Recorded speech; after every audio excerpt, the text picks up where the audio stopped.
You need to hear this if you're a shooting enthusiast. Sean Armstrong's got you covered. Sean Armstrong's new book is the ultimate guide for anyone looking to master long-range shooting. Written in simple, everyday language, it makes complex concepts easy to understand. Whether you're a rookie or a seasoned shooter, this resource is packed with personal tips and expert advice from Sean's years of sniper training and teaching experience. Topics like minute of angle versus mils, external ballistics, and zeroing your scope. Learn about steady firing positions, field expedient supports, and reading the wind. Sean breaks it all down into easy-to-follow steps so you can confidently hit your targets. Don't let long-range shooting intimidate you.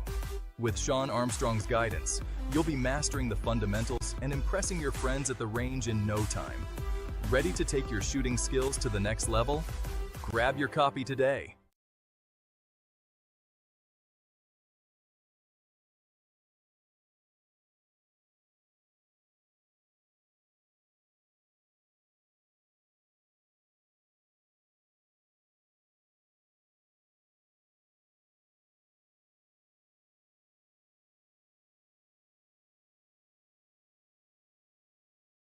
Welcome to the Deep Dive.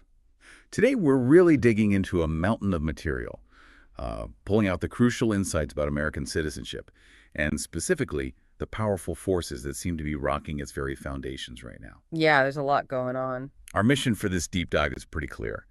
We're unpacking key perspectives. We've got a stack of sources, including one called Dismantling the Republic. The goal is really to help you cut through the noise, understand what citizenship means today, and grasp the implications for all of us. That's right. Think of this as a journey, a guided tour, maybe, through history and the challenges we're facing now. We'll connect the dots to show how these things intersect and, importantly, why it matters to you. We want those aha moments, deep knowledge, but without the overwhelm. Okay, so let's start at the beginning then. Before we get into the challenges, what is citizenship? Fundamentally. Well, at its core, the sources define it as having the ability to influence the system you live in, political, social, economic systems, under a government you consent to, and with constitutionally protected freedoms. But it's changed a lot over time. How so? If you look way back, like ancient Greece, Athens, Sparta, citizenship was super exclusive, usually just freeborn males, often tied to owning land. It wasn't for everyone, not by a long shot. Right, a privilege. Exactly. Then you have the Roman Republic. Started limited, but it expanded. That Edict of Caracalla in 212 AD was huge, gave citizenship to nearly all free men in the empire. But here's the interesting bit, that expansion maybe dilute what it meant to be Roman? That's a question the sources raise. So broadening access isn't always straightforwardly good. It seems not, or at least Rome worried about it. They were really aware of, power getting concentrated. So they built these complex checks and balances, Senate, assemblies, tribunes. They learned from the Greeks, trying to avoid the instability of pure democracy or the tyranny of monarchs. And someone like Cicero really hammered home the idea that citizenship meant moral integrity, ethical duty. It wasn't just... Okay, so it evolved from exclusive to expanded in Rome. Then what happened? Did it just disappear? Pretty much. In the medieval period, it got replaced. You belong to your lord, not a state, not exactly empowering. But then, boom, the Enlightenment. Thinkers like Locke, Rousseau, they brought back these ideas of individual rights, responsibilities. That's the foundation for our modern view. And how do we think about it today? Usually we split it into two parts. There's legal citizenship, that's the formal bit, state recognition, rights, protections. And then there's active citizenship. That's about doing stuff, voting, getting involved in your community. But, and this is crucial, even if you have the legal status, things like your income, education, systemic barriers, they can stop you from being an active citizen. Makes sense. And globally. Yeah, globalization adds layers of complexity, right? Borders feel more porous. You have the issue of statelessness, people with no recognized citizenship at all. It's kind of sobering to realize only a fraction of people worldwide really get the full benefits. Okay, let's shift gears a bit. This next part really caught my eye in the materials. Relative economic stability gave them a platform.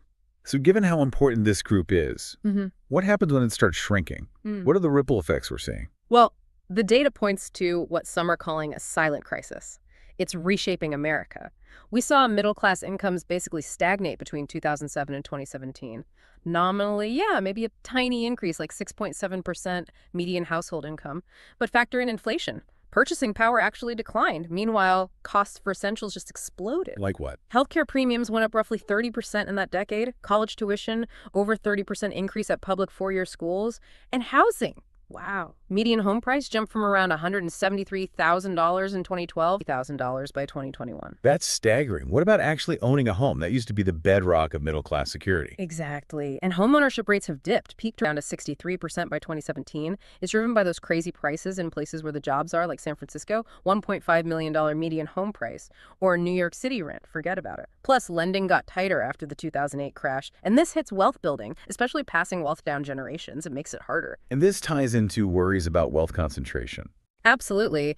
It makes you think of Aristotle warning about wealth concentration leading to oligarchy. Feels very relevant. We see the influence of money in politics today. Super PACs, massive lobbying spending, like the pharmaceutical industry spending over $300 million in just 2020. Then there's dark money, thanks to rulings like Citizens United, huge sums influencing elections, and you don't even know where it's coming from. No wonder trust in government is low. So people feel squeezed and ignored. Precisely. It leads to this widespread economic anxiety. Something like 70% of Americans are worried about their financial future. People put off big life things, marriage, kids. And while safety nets like unemployment or housing vouchers are essential, there's a debate, right? Some sources suggest they might create dependency cycles. It's the same tension you see in the debate about universal basic income, UBI. Right. The UBI debates security versus dependency. Exactly. Is it a safety floor, or does it change the fundamental relationship between work, contribution, and citizenship? It's a big question. And the overall fallout. More apathy, less political engagement, people being more susceptible to populist messages maybe. Think yellow vests in France or Trump's rise here. Social unrest, declining trust. It's all connected. Okay, so we have economic pressure. Now let's talk about identity. What happens when tribalism challenges that shared sense of citizenship? Yeah, tribalism is a major theme. When identity, especially along racial or ethnic lines, becomes more important than national loyalty, that really eats away at civic cohesion. History gives us some terrifying examples. The breakup of Yugoslavia in the 90s, ethnic cleansing, or Rwanda in 94, Hutu versus Tutsi, 800,000 people killed. That's identity conflict at its absolute worst. Just horrifying examples. How does that kind of division show up today, maybe in less extreme ways? Well, sociologically, strong in-group preference often means distrusting the out-group, that classic us versus them. It dampens civic engagement. Pew Research shows growing racial divides influencing how people vote in the U.S., for example. And politicians can exploit these divisions. They fracture that shared story, that national narrative. Populist movements often feed on this mistrust. And social media, well, it acts like an amplifier, right? Creating echo chambers. So the digital age makes it worse. It seems to. It creates these insulated communities where tribal voices get amplified, making shared understanding way harder. And we see ethno-nationalist movements gaining ground elsewhere, too, like in Hungary or Poland. This brings us to something controversial mentioned in the sources. Critical race theory, CRT. How does that fit in? It's presented with two sides. Proponents say CRT offers vital tools for understanding systemic inequality, how race has shaped laws and institutions. Critics, though, argue it's divisive. They say it emphasizes racial distinctions too much, potentially fosters exclusion, and might undermine broader goals of unity. The sources contrast this with the 1960s civil rights movement, framing it as focused on individual character over race, aiming for unity through shared humanity. And what about policies designed to address inequality, like affirmative action, the idea of special rights? That's another really contentious area, things like affirmative action or specific scholarships for minority groups. Supporters argue they're necessary to correct past and present injustices, to level the playing field and promote diversity. Opponents argue they violate meritocracy, maybe lead to reverse discrimination or perceived preferential treatment. They might point to that Harvard study suggesting higher standards for Asian American applicants. Really tough balance. It is. And then there's this concept raised, victimhood commodification. It's a provocative idea. The suggestion is that if society rewards claims of suffering, it might incentivize people to, amplify grievances or even fake affiliations to gain benefits. The risk, the sources argue, is undermining social trust and merit. Wow, okay. Shifting focus again, let's talk borders. How does the physical concept intersect with citizenship and national identity? Borders are way more than lines on a map, aren't they? They define who we are politically and culturally. Think back to those ancient Greek city-states again, Athens and Sparta. Their physical borders shaped everything. Athens, being coastal, was more open to trade and outside ideas. Sparta, landlocked and rugged, turned inward, fostering militarism and demanding conformity, like through their intense agoge training. So the physical boundary shapes the social reality. What about today, when borders seem blurrier? Well, the sources discuss the impact of, let's say, less controlled immigration. The argument presented is that abandoning defined borders or lacking clear assimilation plans can weaken that shared identity needed for a nation-state. It can also put a real strain on public services, schools, healthcare, policing. We saw Germany grapple with this after taking in over 1 million refugees in 2015. And does that strain lead to social divisions? It can. The sources link insufficient assimilation strategies to social isolation for newcomers, potentially leading to what they term parallel societies. Think of the banlieues in France, or issues reported in parts of Sweden where distinct cultural norms might clash with the mainstream. It creates friction. There's also the whole debate around language, undocumented immigrant versus illegal alien. Proponents push for empathetic terms. Critics say it obscures the legal and policy issues. Look at DACA, or Canada's express entry changing terms didn't magically solve the underlying policy challenges. So who benefits from, say, illegal immigration, according to these sources? It's often portrayed quite negatively. The sources try to present an impartial look. Several groups are identified. First, some employers, particularly in sectors like agriculture, construction, hospitality, they might benefit from lower wages or avoiding regulations, though obviously this comes with huge risks of exploitation for the workers themselves. Like a vulnerable workforce. Exactly. Second, potentially consumers, through lower prices for goods and services. But the flip side is potentially depressing wages for legal workers in those same jobs and maybe discouraging innovation. Third, there's a political dimension. The sources mention the assertion that the Democratic Party might court this group for electoral gain, advocating policies like sanctuary cities or pathways to citizenship. Critics see this as undermining rule of law. Okay. And finally, the immigrants themselves. Despite facing incredible hardship, discrimination, fear, the chance to earn money, often sending remittances home, is a powerful draw. It can be a lifeline for families back home, say, in Mexico. But again, that doesn't erase the exploitation they face here. Got it. So amidst all these pressures, economic, social, border-related, who's actually running the show, this brings us to the idea of the administrative state. Right, the rise of the admin state.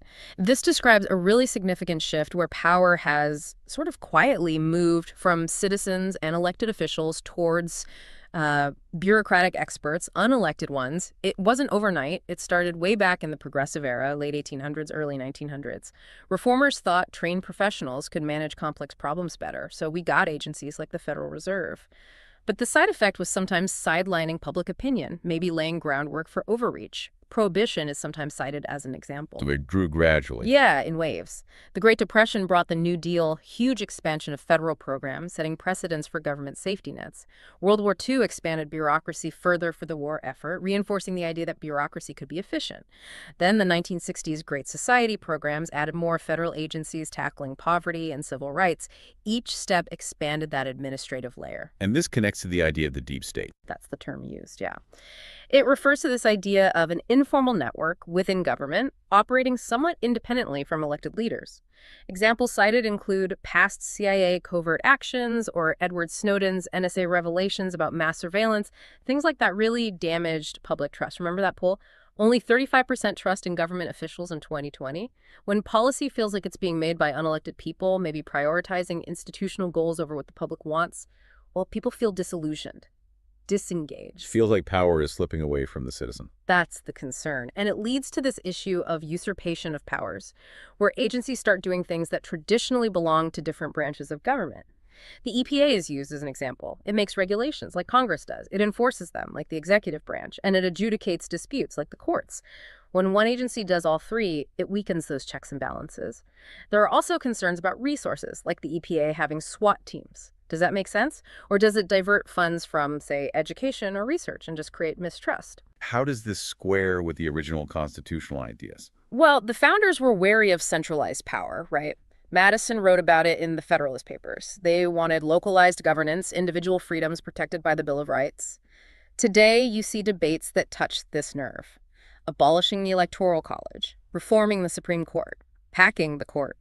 These are arguments about the fundamental structures designed to limit pure majority rule or central power. Proponents see needed reforms. Opponents see threats to the system's stability. And what about federalism? The state versus federal power balance. That gets complicated, too. The sources point out what they call an inconsistent application by progressives. For example, supporting local autonomy for sanctuary cities, but pushing for federal control on things like gun laws or environmental rules. Critics argue this selective approach weakens the overall principle of federalism and the rule of law. And finally, there's even a shift in how we talk about rights. The Constitution focused on negative rights, protecting you from government. Now there's more talk of positive rights, what government should provide, like housing or healthcare, plus the whole free speech versus hate speech debate. Does focusing on group identities sometimes overshadow individual rights and responsibilities? These are deep questions being debated. Okay, one last major area from the sources. Okay. Globalism. Is it cooperation, or is it, as one source puts it, conquest by another name? That's the provocative framing, yeah. The critical view presented is that globalism can act like a subtle conquest. It might dilute the nation-state, erode citizen rights, and push an agenda favored by global elites. You can draw parallels, the sources suggest, to older forms of colonialism or imperialism, where powerful nations expanded their reach, often claiming it was for the benefit of others. How does that play out economically? It can create new kinds of dependency. Think about how much China's growth relied on global markets. But for other countries, this global integration can stifle their own local industries. Some African economies, for instance, might end up primarily supplying raw materials, kind of like in colonial times. Neocolonialism, some call it. A big point is how nations give up some control to international bodies, the UN, WTO, IMF. Their decisions aren't always transparent, and critics say they often favor elite interests. Trade deals like NAFTA faced criticism for hurting workers and local economies in the US and Mexico. And the EU and Brexit fit here, too. Absolutely. The EU is a prime example of that tension between national sovereignty and this larger supranational governance.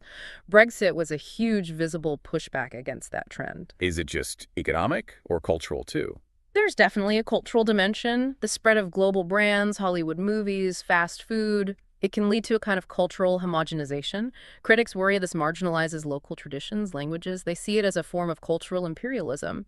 And politically, trying to impose one model of governance everywhere, like Western-style democracy, can backfire badly if it ignores local history and context. Think about the interventions in Iraq. So given all this, the sources raise this intriguing idea. Are rogue nations actually necessary? A necessary evil, maybe? It's a challenging thought. The idea that Iran, Venezuela, states that defy the global order might actually serve a purpose. They disrupt the status quo, forcing established powers like the US or China to rethink their strategies, maybe engage diplomatically when they otherwise wouldn't. They can also expose weaknesses in international institutions like the UN or the WHO and push for reforms. Think about debates around nuclear proliferation spurred by North Korea or pandemic response after COVID. But surely there are huge risks. Oh, absolutely. The sources acknowledge that. These states destabilize regions, they fuel conflict, they often create humanitarian crises. It's not endorsing them, it just raises the question of whether their disruption, despite the dangers, sometimes acts as an unintended catalyst for change in the global system. It creates this dilemma. Do you engage or isolate? There's no easy answer. Okay, wow.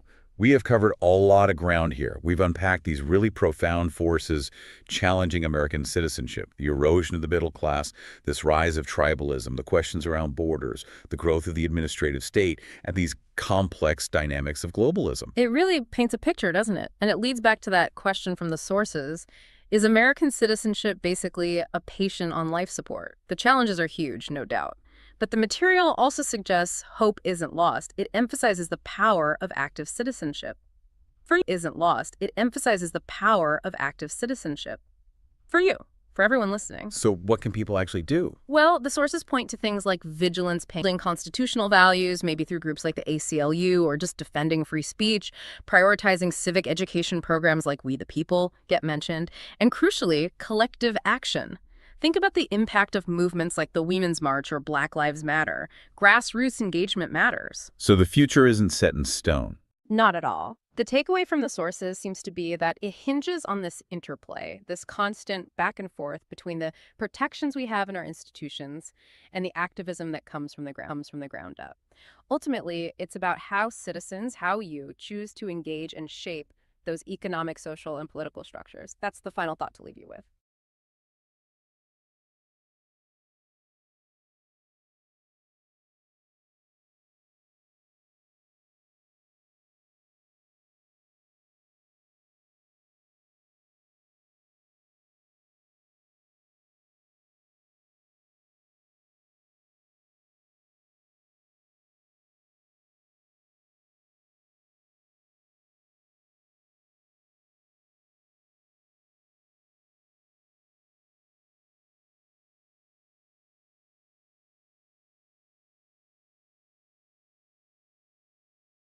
Ladies and gentlemen, and fellow seekers of truth, another insightful title from Super Gringo Books and Sean Armstrong. Are we allowing division to define our society? In a time when the very fabric of our communities is at stake, we must ask ourselves, what forces are at play in shaping our understanding of equality, justice, and history? Today, we delve into these pressing questions as we explore the critical insights presented in Institutionalizing Division, the Rise of Racial Fanaticism in American Society. This pivotal book serves as a mirror reflecting the complexities surrounding affirmative action and critical race theory. These ideologies, often heralded as pathways to progress, are dissected with precision. They are examined not merely for their intentions but for their impact on education, the military, and indeed, our social fabric.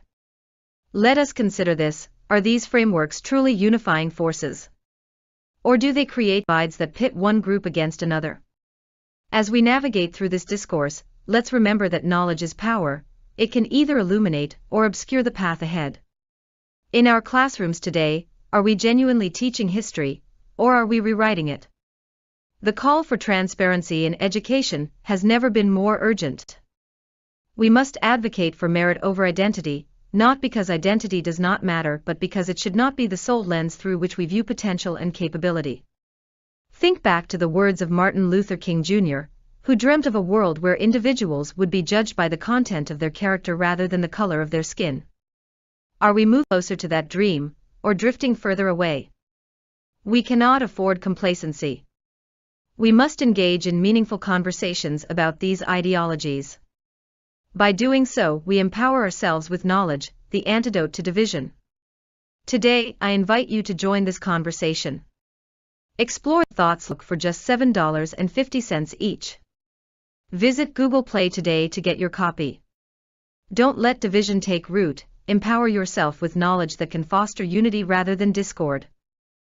As you reflect on what you've heard today, a sobering reminder that understanding shapes action, I urge you not only to read this book, but also to share its insights within your circles. Become advocates for clarity and compassion in discussions around race and identity. Remember, institutionalizing division is not just a title, it's a call to action, a plea for us all to recognize the forces shaping our future and challenge them where necessary. In closing, let me leave you with this thought: the greatest weapon against stress is our ability to choose one thought over another. Let us choose unity over division, let us choose understanding over ignorance, let us choose dialogue over silence.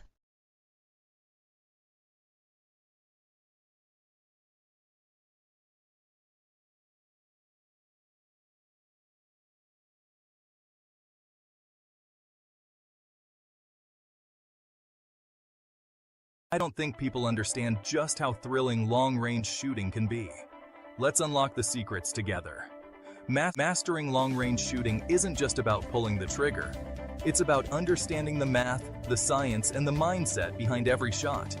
From bullet drop to wind drift and the intricacies of ballistics, each factor plays a crucial role. Sean Armstrong, a former U.S., shares decades of experience in his book, making complex concepts easy to grasp. You'll learn about bullet trajectory and choosing the right optics. But knowledge alone isn't enough. Mastering fundamentals like breathing techniques, trigger control, and body positioning are key. Combine this understanding with dedicated practice, and you'll see your accuracy soar. So grab your gear, head to the range, and start unlocking your potential. Long-range shooting isn't just a skill, it's an adventure. Ready to take the shot?